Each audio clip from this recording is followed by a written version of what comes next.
ரங்கராஜ் வந்து ஒத்துக்கிட்டாரு, என்ன கல்யாணம் பண்ணிக்கிட்டேன்னு ஒத்துக்கிட்டாரு. ஃபர்ஸ்ட் ஆஃப் ஆல் ரங்கராஜோட குழந்தை இல்லைன்னு சொல்றதுக்கு ஃபேமிலி மெம்பர்ஸ்க்கு என்ன ரைட்ஸ் இருக்குன்னு நான் கேட்குறேன். நீங்கள் தான் வந்து விளக்கு பிடிச்சிங்களா? 2 இயர்ஸா இவர் என் கூட குடும்பம் நடத்திட்டு இருக்காரு, எல்லாம் பண்ணிட்டு இருக்காருன்னு தெரிஞ்சு நீங்க எல்லாம் எங்க போனீங்க? இப்போ உனக்குலாம் அந்த குழந்தையோட சாபமும் கண்ணீரும் உன்னை சும்மா விட நினைக்கிறியா? கேட்டா ஐயோ அவங்க என்ன பிளாக்மெயில் பண்ணிட்டாங்க, அதனால நான் அவங்களுக்கு கல்யாணம் பண்ணிட்டு ஒரு ஸ்டேட்மெண்ட் விட்டுருவியா? அதில் ஃபுல்லாக வந்து லவ் யூ பொண்டாட்டி, லவ் யூ பொண்டாட்டி, love you Thangam, miss you, நீ இல்லாமல் நான் இருக்க மாட்டேன், மாற்றி பேசக்கூடாது. இன்வெஸ்டிகேஷன் ரூமில் சொல்கிறாரு ஃபேமிலி மெம்பர்ஸ் பிளாக்மெயில் பண்ணுறாங்க. நடந்ததெல்லாம் நான் ஷேர் பண்ணேன்னு வச்சுக்கோங்களேன். எதுக்கு ரங்கராஜ் இந்த மாதிரி பேசுகிறா நீங்களே கேட்கு. என்னோட ஃபர்ஸ்ட் ஒய்ஃபை வெளியே வச்சுட்டே சொல்கிறேன் மேடம், ஜாய மாதிரி யாராலையும் என்ன பார்த்துக்க முடியாது. அவ்வளோ கான்வர்சேஷன்லையும் பொண்டாட்டி பொண்டாட்டி பொண்டாட்டி பொண்டாட்டி பொண்டாட்டி பொண்டாட்டி, love you love you, miss you miss you miss you miss you miss you. அதில் இவ்வளோ ஸ்ட்ரெஸ், ட்ராமா, குழந்தைய பார்க்க முடியல, குழந்தை என்ஐசியூவில் இருக்கு. டிஎன்ஏ டெஸ்ட் வேண்டான்னு சொன்னது நான் கிடையாது. அனைவருக்கும் வணக்கம். இந்த வீடியோ எதுக்காக நான் வந்து பதிவு பண்ணுறேன்னா, இப்போ நடந்துட்டுருக்க அந்த இஷ்யூவை பற்றி நான் பேசணும்னு ஆசைப்பட்றேன். ஸோ அதனால் அந்த பதிவை நான் வந்து இது பண்ணுறேன். நேற்று வந்து உமன்ஸ் கமிஷனர் இதுலேருந்து வந்து ஸ்டேட்மெண்ட்டை வந்து ப்ரெஸ்ஸில் வந்து போட்டிருந்தாங்க, மீடியாஸ் அண்ட் இதில் பப்ளிஷ் பண்ணிகிட்டு இருந்தாங்க. இந்த மாதிரி ஆக்சுவலி நடந்த இன்வெஸ்டிகேஷனில் நடந்தது தான் ஒன்று வெளியே வந்துச்சு. ஓகேவா? ரங்கராஜ் வந்து ஒத்துக்கிட்டாரு, என்ன கல்யாணம் பண்ணிக்கிட்டேன்னு ஒத்துக்கிட்டாரு அந்த இன்வெஸ்டிகேஷனில் அந்த மேடம் முன்னாடி. அண்ட் டிஎன்ஏ டெஸ்ட் வேண்டான்னு அவர் வாயால் அவர் சொன்னார் அந்த ரூமில். ஆக்சுவலி நான் வந்து சொல்கிறேன், அவர் இருக்கிறாரு, நான் சொல்கிறேன் இல்லை மேம் வேண்டாம், இது வந்து நாளை பின்ன வந்து அவர் வந்து ஏதாவது சொல்லுவார், எனக்கு நல்லா தெரியும். ஏன்னா அவங்களோட ஃபேமிலி மெம்பர்ஸ் அவரோட ஃபேமிலி மெம்பர்ஸ் வந்து கோயம்புத்தூரில் இருக்கவங்கள்ட்ட ஒரு நியூஸை ஸ்ப்ரெட் பண்ணிட்டு இருக்காங்க. அதுக்கான எவிடன்ஸ் எல்லாமே என்கிட்ட இருக்கு. என்ன நியூஸ்னா, இது ரங்கராஜோட குழந்தை இல்லை. ஃபர்ஸ்ட் ஆஃப் ஆல் ரங்கராஜோட குழந்தை இல்லைன்னு சொல்றதுக்கு ஃபேமிலி மெம்பர்ஸ்க்கு என்ன ரைட்ஸ் இருக்குன்னு நான் கேட்குறேன். நீங்க தான் வந்து விளக்கு பிடிச்சிங்களா? 2 வருஷம் எங்க போனீங்க? 2 இயர்ஸ் எங்க போனீங்க? 2 இயர்ஸா இவர் என் கூட குடும்பம் நடத்திட்டு இருக்காரு, எல்லாம் பண்ணிட்டு இருக்காருன்னு தெரிஞ்சு நீங்க எல்லாம் எங்க போனீங்க? இப்போ உங்களை கேட்டு தான் கல்யாணம் பண்ணாரு, உங்ககிட்ட இன்ஃபர்மேஷன் பாஸ் பண்ணிட்டு தான் கல்யாணம் பண்ணாரு. இன்னைக்கு இதே கல்யாணத்தை நான் பிளாக்மெயில் பண்ணி தான் கல்யாணம் பண்ணுறேன்னு ஒரு ஸ்டேட்மெண்ட்டை வாய் கூசாம எப்படி மிஸ்டர் ரங்கராஜ் உங்களால சொல்ல முடியுது? My so called husband. அந்த ரூம்ல, இன்வெஸ்டிகேஷன் ரூம்ல இதே வாயால தான் ரங்கராஜ் வந்து நான் கல்யாணம் பண்ணிக்கிட்டேன், உண்மைதான், இது ஏன் குழந்தை தான், எனக்கு டிஎன்ஏ டெஸ்ட் வேண்டான்னு சொன்னது ரங்கராஜ், நான் கிடையாது. இத்தனைக்கும் நான் வேணும்னு சொன்னேன். ஏன்னா அவங்க ஃபேமிலி மெம்பர்ஸ் ரூமர் ஸ்ப்ரெட் பண்ணுறாங்கன்னு சொன்ன அந்த ரீசனையும் சொல்லி அந்த மேடம் கிட்ட நான் வந்து சொல்கிறேன், இல்லை மேம் எனக்கு டிஎன்ஏ டெஸ்ட் எடுக்க சொல்லுங்க, கிளாரிட்டி கொடுத்துடலாம் அப்படின்னு. அதுக்கு வேண்டவே வேண்டாம் மேடம். நான் சொன்னேன் வெளியே போய் இப்படிலாம் பேசிட்டு இருக்காங்கன்னு சொன்னதுக்கு, இல்லை நான் அப்படி எதுவுமே பேசவே இல்லை, அது ஏன் குழந்தை தான் அந்த வாயால அவர் சொன்னார். இன்னைக்கு இதே ரங்கராஜ் இப்படி ஒரு ஸ்டேட்மெண்ட்டை விடுறாரு. அப்போ 4 செவத்துக்குள்ள வந்து ஒண்ணு பேசுறதும் வெளியே வந்து வேற மாதிரி பேசுவாரா ரங்கராஜ்? உன் குழந்தை என்ஐசியூல வந்து கஷ்டப்பட்டுட்டு இருக்குது, ஆனா நீ அந்த குழந்தைய கொச்சப்படுத்தி வெளியே ஸ்டேட்மெண்ட் போட்டுட்டு இருக்க. உனக்குலாம் அந்த குழந்தையோட சாபமும் கண்ணீரும் உன்னை சும்மா விட நினைக்கிறியா?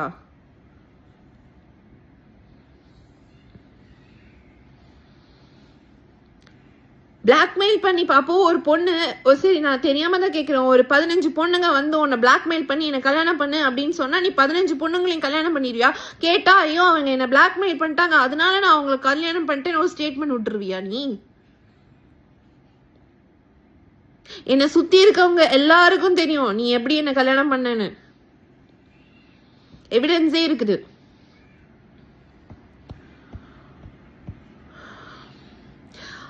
எல்லாம் விடுங்க, அவ்வளோ சேட் கான்வர்சேஷன்ஸ் இருக்குங்க. எனக்கும் ரங்கராஜுக்கும் நடந்த சேட் கான்வர்சேஷன்ஸ் இருக்கு.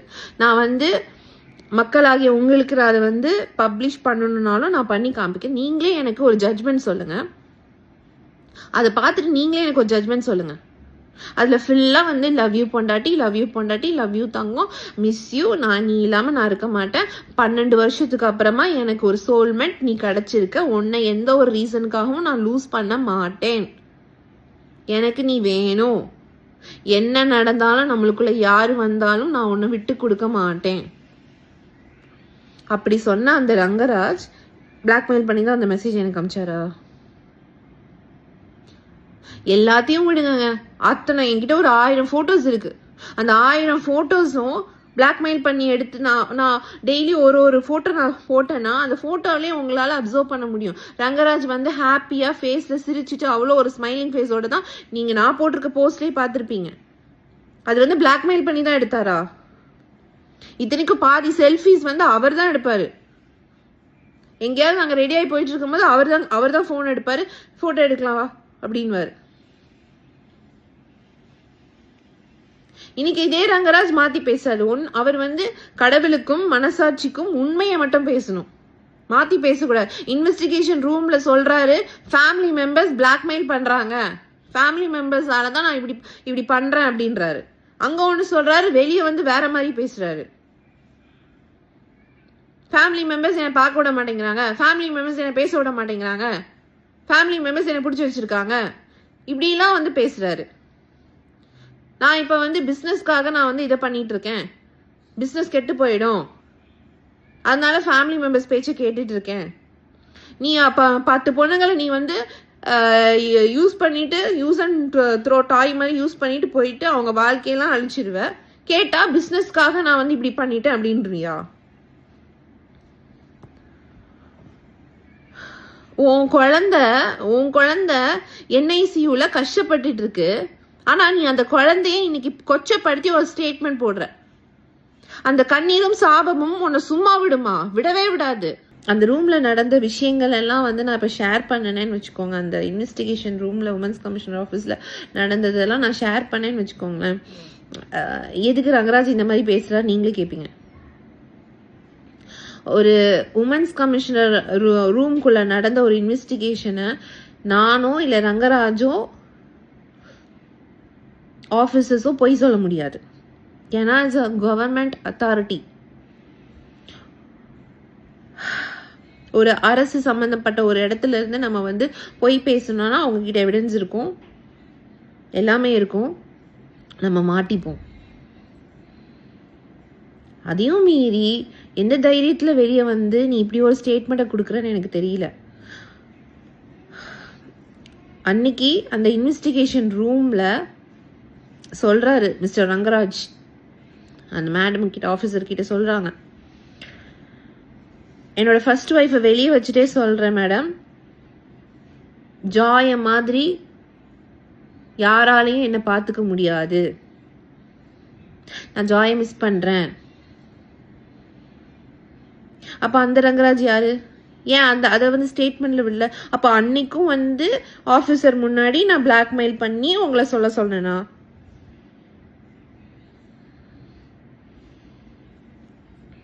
இல்ல நான் எதுவுமே பேசல, நான் எதுவுமே கேட்கலையே. என்ன மிஸ் பண்றியா ஏதாவது நான் கேட்டேனா? நீயா தானே பேசின, நீயா தானே ஒரு இன்வெஸ்டிகேஷனுக்குள்ள நீயா தானே எல்லாமே ஸ்டார்ட் பண்ண. எடுக்கும்போதே சொல்றாரு, அட்வொகேட் பேச்செல்லாம் நான் கேட்கல, இந்த ரூம்குள்ள அட்வொகேட்லாம் நான் எடுத்து வெளியே வச்சுறேன், மனசுல இருந்து பேசுறேன், மனசுல இருந்து ஜாயை மிஸ் பண்றேன்னு சொன்ன ரங்கராஜ் இன்னைக்கு வெளியே வந்து அந்த 4 செவத்துக்குள்ள நடந்தது அப்படியே போய் மாத்தி வந்து ஒரு ஸ்டேட்மெண்ட்டை வெளியிடுறார்.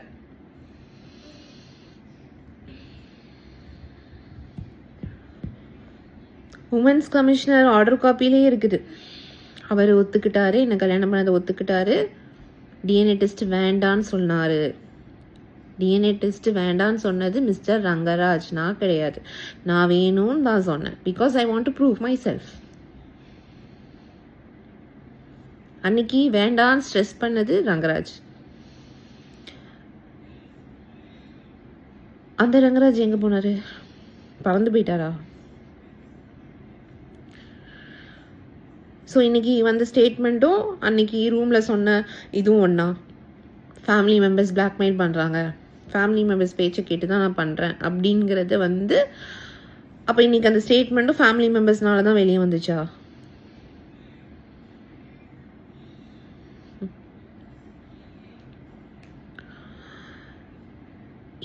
எல்லாத்தையும் விட்டுட்டு மனசாட்சின்னு ஒன்று இருக்கு ரங்கராஜ்.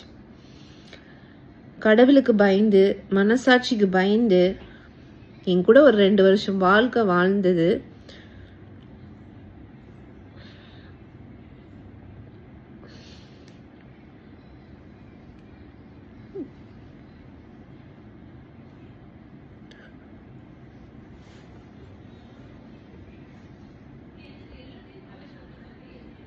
பிளாக்மெயில் பண்ணி தான் வந்துச்சுன்னு மனசாட்சி நம்ம சொல்றது தப்பு. கடவுள் பார்த்துட்டு இருக்காரு. ஏன்னா அவ்வளோ ஃப்ராங்கா சொல்லணும்னா அவ்வளோ லவ்வி டவ்வி மெசேஜஸ் இருக்கு. அதுல வந்து எல்லா கான்வர்சேஷன்லும் மக்களாகி உங்ககிட்ட நான் வந்து ஓப்பனா சொல்றேன், அவ்வளோ கான்வர்சேஷன்லையும் பொண்டாட்டி பொண்டாட்டி பொண்டாட்டி பொண்டாட்டி பொண்டாட்டி பொண்டாட்டி love you love you miss you miss you miss you miss you miss you அவ்வளோ வீடியோஸ் ஷேர் பண்ணியிருக்காரு. நான் எங்கேயாவது ட்ராவலில் இருந்தேனோ இல்லை அவர் ட்ராவலில் இருந்தாரோ வீடியோஸ் அனுப்பிச்சிட்டு இருப்பார் ரெக்கார்ட் பண்ணி. ஷர்ட்டை போட்டுட்டேன், குளிச்சுட்டேன், கிளம்பிட்டேன், தங்கம் சாப்பிட்டுட்டேன், தங்கம் இன்னைக்கு இட்லி அது இது ஃபுல் அப்டேட் மார்னிங்லேருந்து நைட் வரைக்கும் நடக்கிற அப்டேட்டை வந்து எனக்கு வீடியோவாக கேப்சர் பண்ணி எனக்கு சென்ட் பண்ணுவார். அதில் ஒன் ஆஃப் த வீடியோ தான் நான் வந்து 2 months பேக் ரிலீஸ் பண்ணியிருப்பேன், ஓய் பொண்டாட்டி அப்படின்னு. அந்த மாதிரி நிறைய வீடியோஸ் அனுப்புவார். அப்போ அதெல்லாம் பிளாக்மெயில் பண்ணி வந்துச்சா? அந்த வீடியோ பார்க்குற உங்களுக்கு தெரியாதா? நான் இப்போ கிட்டத்தட்ட இன்ஸ்டாகிராமில் என்னையும் அவனையும் வச்சு நான் ஒரு அட்லீஸ்ட் ஒரு 15 போஸ்ட் கிட்ட போட்டிருப்பேன்னு நினைக்கிறேன். அந்த பர்த்டே வீடியோஸை பார்க்குற மக்கள் நீங்கள் சொல்லுங்க, அது பிளாக்மெயில் பண்ணி தான் வந்திருக்குமா? கொஞ்சமாவது சென்ஸோட பேசணும் ரங்கராஜ். இவ்வளோ பெரிய பிஸ்னஸ் மேன்னு சொல்றீங்க, அந்த பிஸ்னஸ் மேன் பின்னாடி யார் இருக்கான்னு எனக்கு தெரியல. அப்படிதான் நீங்க இந்த பிஸ்னஸ் நடத்துனீங்களான்னு எனக்கு தெரியல. எங்க உங்க சென்ஸ் எல்லாம் தூக்கி எங்க வச்சிருக்கீங்கன்னு எனக்கு தெரியல. டெல்லி சி செக்ஷன், எனக்கு இன்னைக்கு சி செக்ஷன் ஆனதுக்கு காரணம் மிஸ்டர் ரங்கராஜ் மட்டும்தான். அவ்வளோ ஸ்ட்ரெஸ். என்னோட ஃபர்ஸ்ட் டெலிவரி நார்மல் டெலிவரி, செகண்டும் நார்மல் தான் வரும் டாக்டர் வந்து கன்ஃபார்மா வந்து இது பண்ணாங்க. என்னோட டியூ டேட் வந்து December 1st. November 4th வீக்ல இருந்து ரெடி ஆயிக்கோங்க அப்படின்னு சொன்னாங்க டாக்டர். ஆனா நீங்களும் உங்க ஃபேமிலி மெம்பர்ஸும் உங்க ஃபேமிலி மெம்பர்ஸ் தான் நீங்க அந்த இன்வெஸ்டிகேஷன்ல அடிக்கடி எடுத்துட்டு வந்தீங்க. ஸோ நானும் எடுத்துட்டு வரேன். நீங்களும் உங்க ஃபேமிலி மெம்பர்ஸும் சேர்ந்து டிஃபமேஷன் கேஸ் போட்டீங்க, பர்சனாலிட்டி சூட் போட்டீங்க, அங்க இங்க லோன்னு அலைய விட்டீங்க. ஒரு பிரெக்னென்ட் ஆன பொண்ணு, அதுவும் லாஸ்ட் ஸ்டேஜ் ஆஃப் பிரெக்னன்சில நான் court case station commissioner office அது இது நடந்தேன். டாக்டர் வந்து அவ்வளோ என்னை வந்து திட்டினாங்க. உன்னோட ஸ்ட்ரெஸ்னால வாட்டர் பிரேக் ஆகி நான் எமர்ஜென்சில போனேன். டெலிவரி ஆகி 4 days தாங்க ஆகுது. என்னால ஒரு ஸ்டெப் எடுத்து வைக்க முடியல. உண்மையிலே சொன்னா சி செக்ஷன் பண்ணின எல்லா உமன்ஸுக்கும் நான் வந்து கையெடுத்து கும்பிடுவேன். என்னை பொறுத்த வரைக்கும் அவங்கெல்லாம் எனக்கு இப்போ வந்து தெய்வங்களா தெரியுறாங்க. ஏன்னா அப்போ அவ்வளோ பெயினாக இருந்துச்சு. அது ஒரு சர்ஜரி தான், பட் அந்த போஸ்ட் சர்ஜரிக்கு அப்புறம் நம்மளால வந்து ஒன்றுமே பண்ண முடியல. என்னால் எந்திரிக்க முடியல, வாக் பண்ண முடியல. அதில் இவ்வளோ ஸ்ட்ரெஸ், ட்ராமா, குழந்தைய பார்க்க முடியல, குழந்தை NICUல இருக்கு, குழந்தைக்கு ஃபீட் பண்ண முடியல. இந்த மாதிரி நிறைய மென்டல் ட்ராமால எவ்வளோ போட்டு வந்து நீங்க வந்து என்னை வந்து இது பண்ணுவீங்க. நான் ரொம்ப ஸ்ட்ராங்கா இருக்கேன். இந்த குழந்தைக்காக நான் என்ன எக்ஸ்ட்ரீம் லெவல் வேணாலும் போய் ஃபைட் பண்ணுவேன். நீங்களாகட்டும், மிஸ்டர் ரங்கராஜ் நீங்களாகட்டும், உங்க ஃபேமிலி மெம்பர்ஸ் ஆகட்டும், நீங்க என்ன சதி திட்டம் போட்டு என்ன பிளான் பண்ணாலும் நான் எல்லாத்தையும் பிரேக் பண்ணி நான் வருவேன். இந்த குழந்தைக்காக நான் எனி எக்ஸ்ட்ரீம் லெவல் போய் ஃபைட் பண்ணுவேன். ஆனா இந்த குழந்தையோட கண்ணீரும் சாபமும் ஏக்கமும் ரங்கராஜ் சும்மா விடாது. இந்த சாபம் சுத்திக்கிட்டே இருக்கும். மனசாட்சி இல்லாம போய் பேசக்கூடாது. நீ ஒரு ஆம்பளைனா தயவு செஞ்சு என் முன்னாடி வந்து பேசு. ஒரு பொண்ணா நான் தைரியமா வந்து இவ்வளோ ஃபேஸ் பண்றல, வா, தைரியமா வா. நீ தப்பு பண்ணலன்னா தைரியமா வா.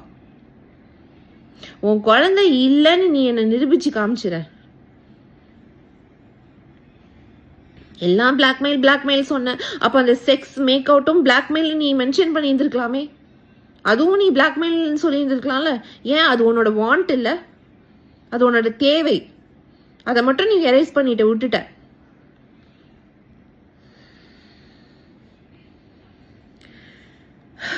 ஒரு பொண்ணை எவ்வளோ கொச்சப்படுத்தணுமோ படுத்துவீங்க. அதை நாங்கள் வந்து பார்த்துட்டு சும்மா இருப்போம். நான் ஃபைட் பண்ண ரெடியாக இருக்கேன். எனி எக்ஸ்ட்ரீம் லெவல் நான் போய் ஃபைட் பண்ணுவேன்.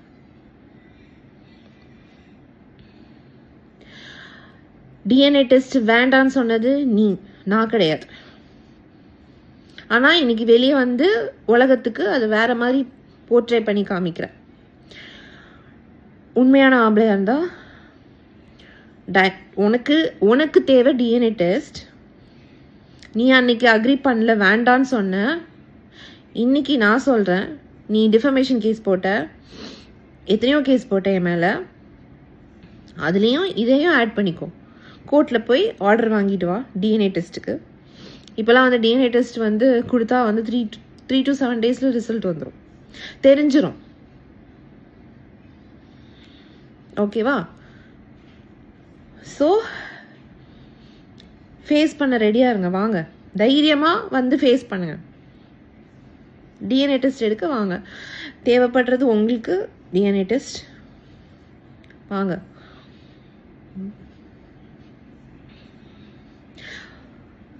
படுக்கும்போது தெரியலாம் உங்களுக்குலாம் டிஎன்ஏ டெஸ்ட் வேணும். 2 வருஷம் வாழ்க்கை வாழ்ந்தீங்க மிஸ்டர் ரங்கராஜ்.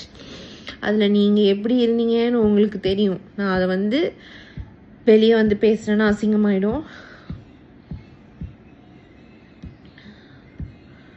பட் இதெல்லாம் பேசக்கூடாதுன்னு தான் நான் வந்து வச்சுருந்தேன். ஏன்னா நம்ம வந்து பேசி அதை கொச்சப்படுத்தி அதை வந்து ரொம்ப மெஸ்ஸி பண்ண வேண்டாம் அப்படின்னு பார்த்தேன். பட் இன்னைக்கு உன் குழந்தை ஹாஸ்பிட்டலில் வந்து இது பண்ணிட்டு, அது வந்து ஒரு என்ஐசியூவில் இருக்கிற அம்மாக்களுக்கு தெரியும் அந்த பெயின்.